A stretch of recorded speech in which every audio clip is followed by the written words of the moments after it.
Good afternoon, everybody. I'm just going to go over a couple problems here on the 12.4, 12.5 worksheet with you. The main question that several of you had was on problem number 2.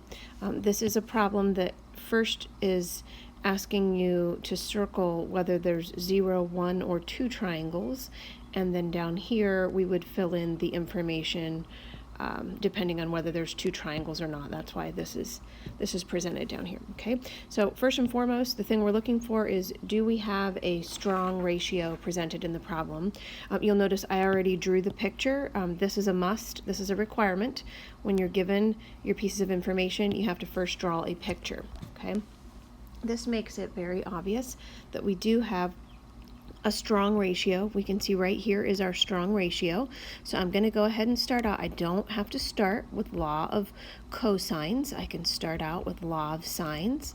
There's my strong ratio, and the only option that I have here is to start out by finding angle B, because I'm given side B. Okay, we know nothing about angle C or side C, so we can't do anything with that at the beginning. Okay, we're going to go ahead and cross multiply. Okay. And what I'm after here is this very first step. This is going to reveal a lot about whether I'm going to have no triangles, 1 triangle, or 2 triangles. Okay. Now remember, when you are solving for a missing angle, and that's what we're doing right now, we are solving for angle B right here. Right now, this trig function sine is attached to that. So this is where we do the inverse sine.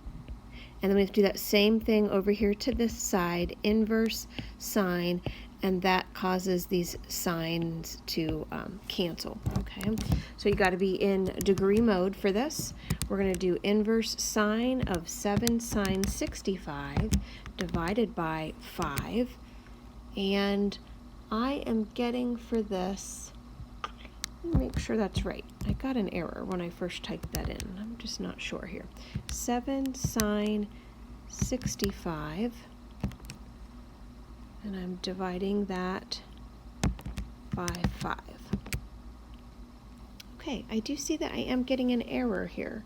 So if I'm getting an error, I guess that's right. Okay, I'm getting an error on my calculator. So that tells me there are no triangles possible. That means I will not be filling out anything here for a second triangle. In fact, I'm not even going to fill out anything for the first triangle. Okay, and that would be basically the extent of my work for this.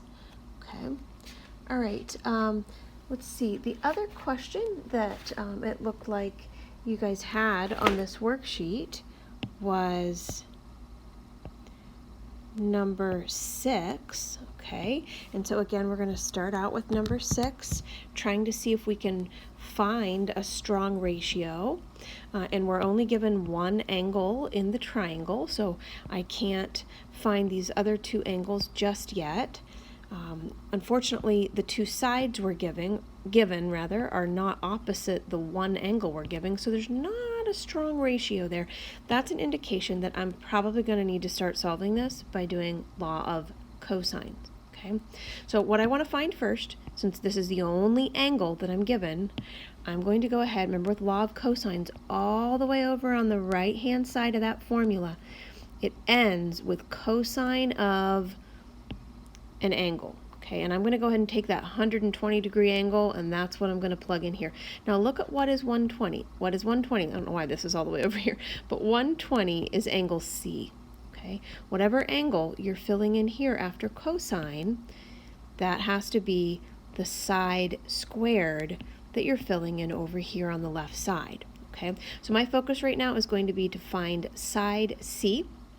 What gets filled in the middle are the other 2 sides. Okay, it doesn't matter the order, but you'd want to do 4.5 squared plus 2.5 squared. Okay, there's addition in between those, and then minus 2 times 4.5 times 5.5 goes right in front of cosine 120. Okay, now in this case, look at where your variable is. Your variable's all the way over here on the left side. That means you can type, as long as you're in degree mode, you can type all of this here into your calculator at once. Okay, so I'm going to type in 4.5 squared plus 2.5 squared minus 2, sorry, I made a mistake when I typed this in, okay, minus 2 times 4.5 times 2.5 cosine 120, and I'm getting, not for C, but for C squared, 54.625, okay? Oh, shoot. I see I typed that in wrong. Okay, I'm sorry. Gee, I'm so glad I caught that. Okay, I'm getting for C squared 37.75. Okay. All right, and now I want to take the square root of that so that I can get C. I'm just going to round this to 2 places. 6.14. I'm going to add that onto the picture. Now you'll notice the directions for this did not say to solve the triangle. That's when we find everything that's missing. In fact, the directions were just simply asking you to find side C only. So that is where you would stop. Okay. All right, if you have any other questions, you guys feel free to reach out to me here, but those were the 2 most requested questions that you guys were wanting to see.